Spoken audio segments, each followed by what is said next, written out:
दोस्तों, जो औरत अपने पति की नहीं हो सकती, भला वह किसकी हो सकती है। जो औरत अपने पति को धोखा दे के पड़ोस के रहने वाले महेश को टांग उठा के दे रही थी, तो महेश उससे वफा लगा के बैठा था, तभी तो आज जेल की सलाखों के पीछे मुठ मार रहा है।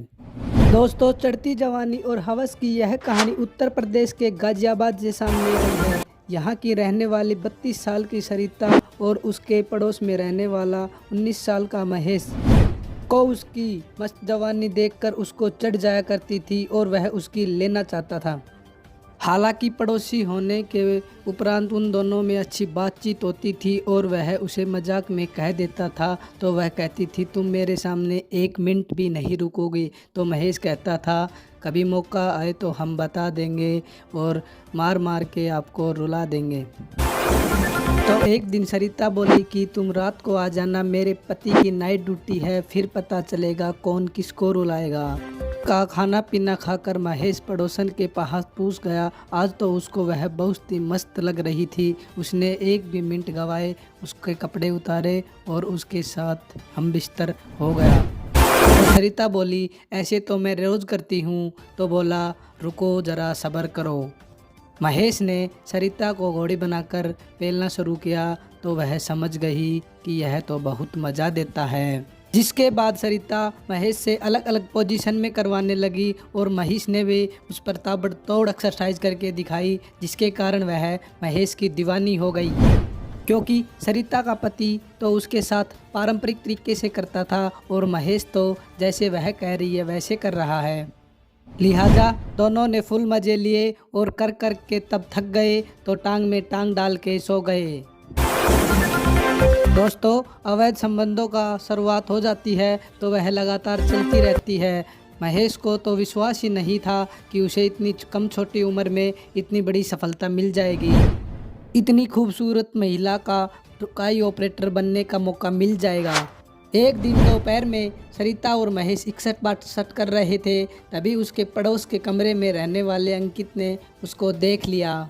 तो वह बोला एक बार मुझे भी करने दो, नहीं तो मैं सबको बताऊंगा। तो सरिता बोली एक बार दूंगी और महेश अपने कमरे में चला गया। अंकित इस खेल में बहुत बड़ा खिलाड़ी था। उसने तुरंत उसका मुठभेड़ करना शुरू कर दिया और उसको बहुत मज़ा आने लगा। अंकित ने संभोग के लिए सिर्फ अपने लिंग का ही नहीं बल्कि अपनी उंगलियां और अपना मुंह का भी इस्तेमाल किया। लिहाजा सरिता को इतना मज़ा आया कि वह महेश को भूल गई और अंकित की दीवानी हो गई। दोस्तों, जब सरिता रोज़ रोज़ अंकित को अपने खोपचे में बुलाने लगी तो यह बात देखकर महेश को जलन होने लगी। उसने सरिता को कहा कि तू अंकित को देना छोड़ दे, मैं भी तेरे साथ मुखमैथुन करूँगा। तो सरिता बोली मेरा खेत मेरी ज़मीन, मैं जिससे खुदाई करवाऊँ, तू कौन होता है मेरे बीच में बोलने वाला। और उसके बाद सरिता ने महेश को देनी बंद कर दी। इसके कारण महेश के ऊपर दुखों का पहाड़ टूट गया और उसे लगा कि सरिता अब तेरे हाथ से निकल गई है। लिहाजा महेश सरिता के वियोग में पागल हो गया और प्रतिशोध की भावना में जलने लग गया।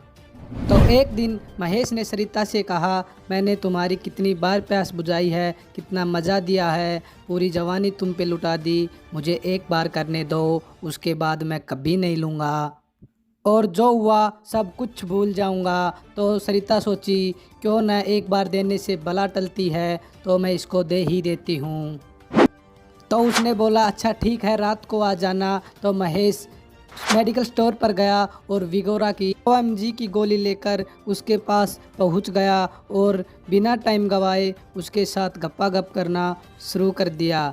यह देखकर सरिता भी घबरा गई, सोची आज इसमें घोड़े जितनी ताकत कहां से आ गई। जब महेश का झड़ गया तो उसने अपने बैग से कुल्हाड़ी निकाली और सरिता पर ताबड़तोड़ वार करना शुरू कर दिया, जिसके कारण उसकी मृत्यु हो गई। और महेश ने रात भर वहीं पे बैठ के इंतज़ार किया और सुबह होते ही वहाँ से फरार हो गया। इसके बाद मौत की सनसनी पूरे मोहल्ले में फैल गई और पुलिस ने तहकीकात की तो अंकित ने महेश का नाम लेते हुए उसका नामजद करवा दिया। तो पुलिस ने पूछा तू कौन है भाई? तो बोला मैं ठुकाई ऑपरेटर हूँ। अंकित ने बताया कि सरिता ने उसे अपनी ठुकाई ऑपरेटर के पद से नियुक्त कर दिया था, जिसके कारण उसने उसकी हत्या कर दी। जिसके बाद पुलिस समझ गई कि मामला चढ़ती जवानी और हवस की कहानी का है। उसके बाद उसने सलमान को पकड़ा और उसके पीछे 4 डंडे लगाए तो उसने सारी कहानी पुलिस को समझा दी। अब तो जेल के अंदर सलमान बेचारा यही सोच रहा होगा, काश मैंने ठुकाई ऑपरेटर की नौकरी नहीं ज्वाइन की हो।